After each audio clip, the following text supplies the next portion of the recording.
Go. Hey, what's up? Alan here from Damn Good Reviews. Today we have the Keyshow backdrop stand system here. So it comes in the bag just like this. We're going to go ahead, open it up, and set it up. And then also we have the same brand as Keyshow, and this is a backdrop. Sells for about $10 or $11 or so. It's not a muslin material, but it is still pretty decent, the thickness of it, so it's not going to be sheer. And then you can hang this on the backdrop. But this system will actually work with a bunch of different ones, and I still recommend that either you get, maybe a bag of rice or just some sandbags to hold this down, just in case someone trips on it. It's always a good thing to have in place. So let's go ahead. First, I'm just gonna open this out, and they said with this material, sometimes there are some spots in it. You don't wanna use an iron on it, and you don't wanna wash it, it will fade.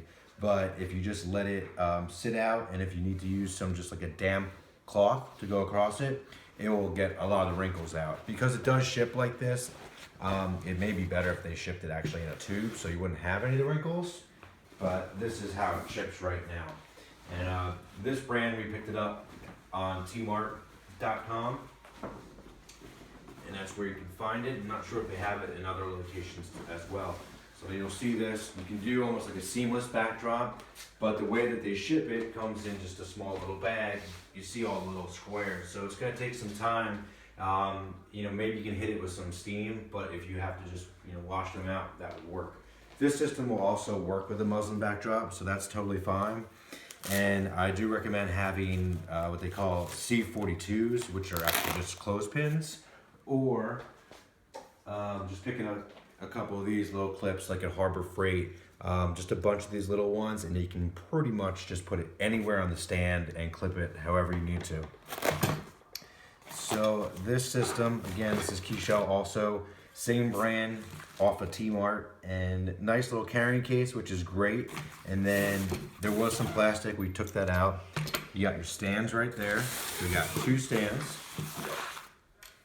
It did come with some basic instructions, but the English translation on them was awful, and I have no idea what it was talking about, so we're not even going to use that because it's very straightforward. There's only these pieces here, nothing else. I'll wrap that up, store it. Love having a travel case for that, really great.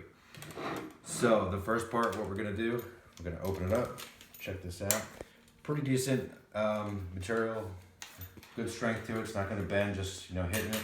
If you fall on it, that might be a different story. You can keep it like that. We'll go down farther if you want, if you need to spread the base out even more, depending on how high you need it. But just get it where it's got some good area, so it's really not going to tip over. And then if you do some type of sandbag or something, you can put it right here on the bottom. So we got that one side here. We're going to do the same with this side. Pop this open. It's about the same amount, and then of course you're going to want the height to be the same. So the next part here, actually, just going to move that out of the way quickly.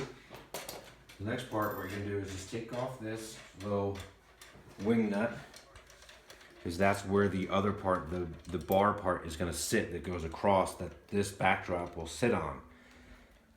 And then you can adjust the height depending on whatever height you want it to be. So we're going to bring it up just enough where we can work on it, and then we can put it up even higher. So we'll do the same for this one here. Bring it up, tighten it down. Even though these plastic turn knobs, they seem to be pretty decent. Not very flimsy or anything, which is nice. Got that one there.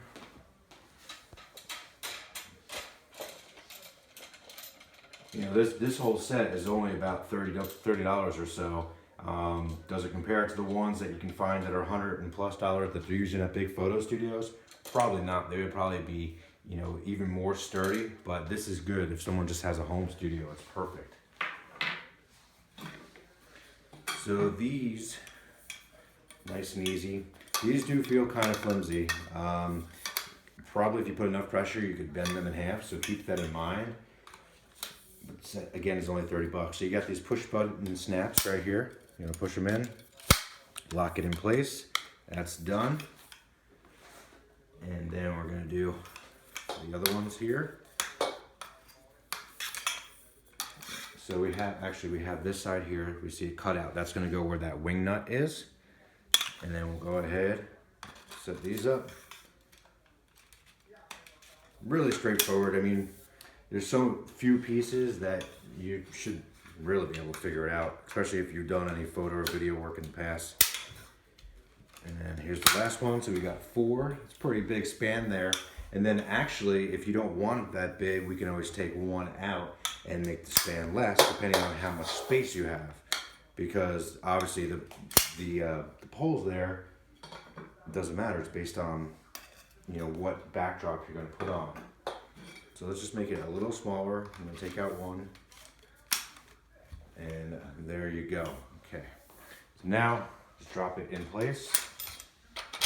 Just like that. And then, same thing over here.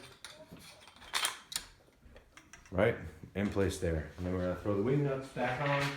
And again, if we need to make it longer, we can always put on that other extension or even reduce it, you know, more, depending on what you're shooting.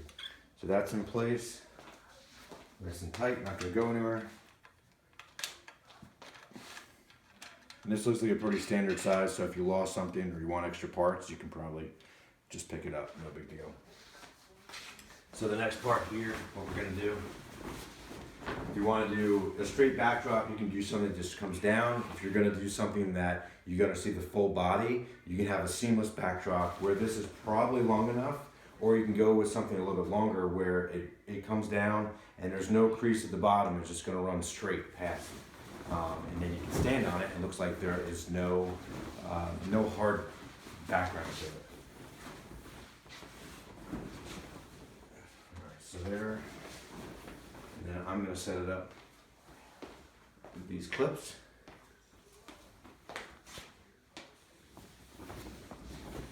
And I do see it not bending a lot, and this is not a very heavy backdrop, but my guess is if I put in that other pipe, it would bend even more. So that's kind of a little bit of an issue with this being as flimsy as it is.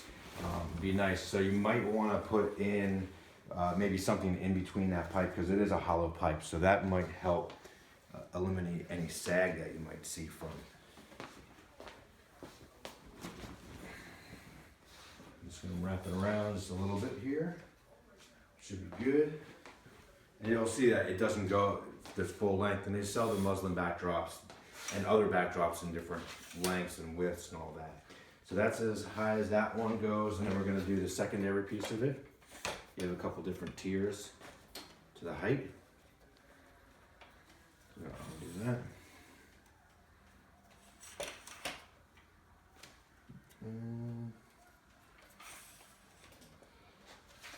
So you just have to do it a little bit at a time, unless you have 2 people doing it.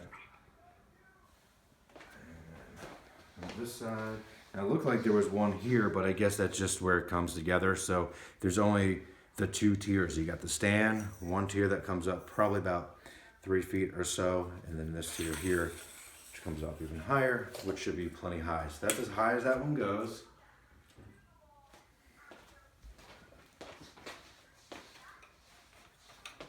Probably like to see it go up just a tad higher, but that's a little bit over 6 feet. That's probably about 6.5 feet right there. And then you'll see, you know, how these sit. Probably something that's pretty easy to trip on, so you do want to put some type of weight on it so it doesn't fall over, especially if you're shooting with people and you know you don't want anybody to get hurt. That goes with all types of production equipment like that. So you'll see I have to get the creases out here. This one is a little sheer, so if you have any lighting that's back here, you may see it come through. It's not completely black, but it would require a lot of lighting to do that. And as you see here, even with the creases in it, if we had a normal background or you shot against the wall, it would look like that. So you would see it drop straight down and then come straight out. So you see that big crease along the back. But with a seamless, all you gotta do is just bring it out just a little bit. And as long as you have the weights down, you see it's a nice even flow to it. So if you light it like that, you'll see no crease in the background. Or where the floor meets the wall. And then either you can shoot photos or video, someone can stand on it just like that, perfect. And like I said, get some of those clips, you're good to go. So overall, very easy to set up. I didn't use those directions because they're horribly written. They might want to look at that again and have those redone. And it is plenty wide, so if you want to get a backdrop that is bigger, you can easily do that. Again, the biggest problem that I'm seeing is if we add in this other one, because it is hollow, you're going to start to see it sag just a little bit. So you may want to get some type of, even if it's a wooden dowel or something, that could fit in there just to give it some extra support, or even maybe an extra support type piece, like a beam in the middle that could push up on it. Because those muslin backdrops, they're much heavier than this material. But overall, for 30 bucks, if you want to get a photo, video studio, or little YouTube studio up and running, this is a great way to get started. So there you go. That's the Keyshow photo backdrop system, as well as a black backdrop from the same brand. I'm Alan from Damn Good Reviews. Thanks so much for watching. Make sure to like and subscribe right here, and we'll see you soon.